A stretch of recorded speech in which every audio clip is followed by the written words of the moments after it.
નમસ્કાર વિદ્યાર્થી મિત્રો, સ્વાગત છે તમારું આપણી સૌની સહિયારી યુટ્યુબ ચેનલ ઉપર। વિદ્યાર્થી મિત્રો, ગુજરાત પોલીસ ભરતી અને ખાસ કરી અને આજે જે સમાચાર આવ્યા છે તે બાબત પછી કહી શકાય કે ભાઈ ખરેખર વિદ્યાર્થીઓ આજે હલ્લા બોલ કરી દીધો છે। જે સામે આવ્યું છે એ ખૂબ જ એવી બાબત છે કે જે કહેવાય કે ભાઈ પહેલા દિવસે આવું ખરેખર ન થવું જોઈએ અને ખરેખર જે ઘટના ઘટી છે એક કામ કહેવાય ને કે ભાઈ ખરેખર ખરાબ કહેવાય, કારણ કે ઘણા બધા ઉમેદવારો આજે હેરાન થયા છે।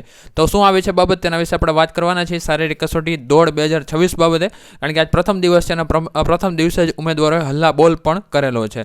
પ્રથમ દિવસે જ થયો છે મોટો ખુલાસો। આજનો દિવસ કમ્પેરેટિવલી ભારે રહ્યો અન્ય દિવસોની સરખામણીએ। આજ તો પહેલો દિવસ છે પણ આગળની ભરતી હતી એની દ્રષ્ટિએ આજનો દિવસ થોડો ભારે રહ્યો એમ પણ કહી શકાય। તમામ પ્રકારની માહિતી આજના વિડીયોમાં જોઈ લેશો। તે પહેલાં ચેનલ ઉપર નવા હોય રેગ્યુલર પોલીસ ભરતી અને અવનવી ભરતીની માહિતીથી વાકેફ રહેવા માંગતા હોય તો ચેનલને સબસ્ક્રાઇબ કરો, બાજુમાં બેલ આઇકન ઉપર પ્રેસ કરો। સાથે જ તમે આપણી સાથે ટેલિગ્રામ ઉપર જોડાઈ શકો છો। ટેલિગ્રામનું નામ છે Trick03, જેની લિંક તમને વિડીયો ડિસ્ક્રિપ્શનમાં મળી જશે। વાત કરીએ છીએ પહેલો દિવસ પોલીસ રનિંગ રિપોર્ટ અપડેટની વાત કરી લઈએ। 200માંથી એક બેચ પાસ થયેલા ઉમેદવારોની જો આપણે વાત કરીએ તો જિલ્લા વાઇઝ આપણે વાત કરીએ છીએ ટોટલ જે છે એ 200-200ના જે છે અલગ અલગ રાઉન્ડ દોડાવવામાં આવેલા હોય છે। આજે એ પણ બાબત જાણવા મળી છે કે 6 વાગ્યાવાળે જે લોકોનો વારો હોય એ લોકોને 6 વાગે, 7 વાગે જે લોકો બેઠા હોય એને 7 વાગે, 8 વાગે જે લોકો આવ્યા હોય એને 8 વાગે, બરાબર। એવું નથી કે 6 વાગે 8 વાગ્યાનો વારો હોય 6 વાગે જાઓ તો તમને જે છે 6 વાગે તમારો રાઉન્ડમાં પ્રથમ વારો લઈ લેતા હોય છે। આવું અગાઉની પરીક્ષામાં થયેલું છે પણ આ વખતે કદાચ પહેલો દિવસ હોય તો કદાચ ન પણ બન્યું હોય। તો વાવમાં 200માંથી પહેલી બેન્ચમાં લગભગ 50 વિદ્યાર્થી પાસ થયા, ગોંડલમાં 50%, નડિયાદમાં 100+,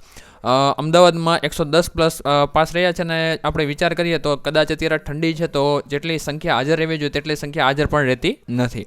જો મહેસાણામાં જો આપણે પહેલી બેચની વાત કરીએ તો 200માંથી 50+, જૂનાગઢમાં 110+, ગોધરામાંથી 101+, હિંમતનગરમાં 60+, ખેડામાં 82 જેટલા પાસ થયા છે, ભરૂચમાં 78 જેટલા પાસ થયા છે।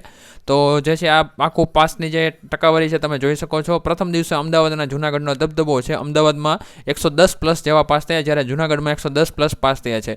મિત્રો એક ઉમેદવાર છે એને પોતાના મંતવ્યો પણ રજૂ કરેલા છે તો એ પણ આજે આપણે જોવાના છીએ અને એને કેટલી પરિસ્થિતિથી સામનો કરવો પડ્યો એ પણ આપણે જોવાના છીએ। મહેસાણા પ્રથમ રાઉન્ડમાં 112 પાસ, સેકન્ડ રાઉન્ડમાં 130 પાસ, સૌથી વધુ મહેસાણા ગ્રાઉન્ડમાં પાસ થયા છે। જેવી રીતે જૂનાગઢ અને અમદાવાદનો દબદબો રહ્યો છે તેવી જ રીતે સેકન્ડ રાઉન્ડની જો વાત કરીએ તો મહેસાણામાં આજે સારું એવું પરિણામ જોવા મળ્યું છે। હવે ઉમેદવારે એક અભિપ્રાય આપેલો છે એ પણ અહીં આપણે લઈ લીધો છે, જેને કારણે તમને આવતીકાલ અથવા તો એના પછીના દિવસે અથવા તો તમારે ગમે ત્યારે જે રનિંગ કરવાનું તમને ખ્યાલ આવે। તો 4:40 એન્ટ્રી લીધી છે, 5 વાગે એન્ટ્રી ચાલુ કરી, 5 થી 6 વેરીફાઈડ અને લાઇનમાં કર્યા પછી 6 વાગે રનિંગ ચાલુ થઈ, 6:25 પૂરી થઈ, 7:30 સુધી હાઇટ ચેસ્ટ બધું ચેક થયું, 1 કલાક બેસાડે રાખ્યા, 8:30 બહાર નીકળ્યા। ત્યારબાદ ગ્રાઉન્ડ સારું છે, નોર્મલ રનિંગ કરીશું તો સ્પીડથી પણ કમ્પ્લીટ 24 મિનિટમાં તમારું કમ્પ્લીટ થઈ જશે અને જે છે એ એમને પણ વિદ્યાર્થી છે એમને પણ 24 મિનિટ લાગી હતી। આજે મહેસાણામાં 800 જણ બોલાયા હતા, એમાં 600થી ઉપર હાજર રહ્યા હતા। 6 વાગ્યાના ટાઈમ મળે 6 વાગે, જેવી રીતે હમણાં વાત કરીએ 7 વાગ્યાના 7 વાગે, 8 વાગ્યાના ટાઈમ વડે 8 વાગે બોલાવેલા હતા। આ સિસ્ટમ ખૂબ ખરાબ છે મહેસાણા ગ્રાઉન્ડની। 200માંથી 112, ત્યારબાદ 200માંથી 117 અને 200માંથી 106 જેવા પાસ થયા। જો આપણે કમ્પેરેટિવલી જોઈએ તો 50% જેવા ઉમેદવારો પાસ થયા છે। તો બસ આ હતી માહિતી અને જે છે ઘણા બધા લોકોની પણ કમેન્ટ આવે છે કે રનિંગ કરતા હોય ત્યારે જે છે વચ્ચે લોકો ઊભા રહી જાય છે, તો આવું તમારી સાથે પણ થાય છે કે કેમ એ પણ તમે ખાસ જણાવજો, જેથી કરી આપણે આ ચેનલના પ્લેટફોર્મ ઉપરથી આપણે જણાવીએ કે આવું પ્લીઝ લોકો ન કરતા, વચ્ચે કોઈ ઊભા રહી જતા હોય તો આ વસ્તુ આ વખતે ન દોહરાવતા, કારણ કે તમારે ઊભા રહી જાવ છો તો પાછળથી જે લોકો આવતા હોય, જે સ્પ્રિન્ટ લગાવતા હોય એ લોકોની રનિંગ ઉપર અસર થાય છે। તમારાથી નથી થતું તો જે ટ્રેક છે એને છોડી અને બાજુના ટ્રેક ઉપર ચાલ્યા જાઓ, જેને કારણે પાછળના જે વિદ્યાર્થી જે ઉમેદવાર આવી રહ્યા છે તો એમને એક ભટકાવાની કે એક્સિડન્ટ થવાની બીક ન રહે અને સાથે સાથે એનું રનિંગ પણ ન અટકે। તમારું નથી થતું તો સાઈડમાં આવી જાઓ, બાકી એમનું અટકવા ન દો।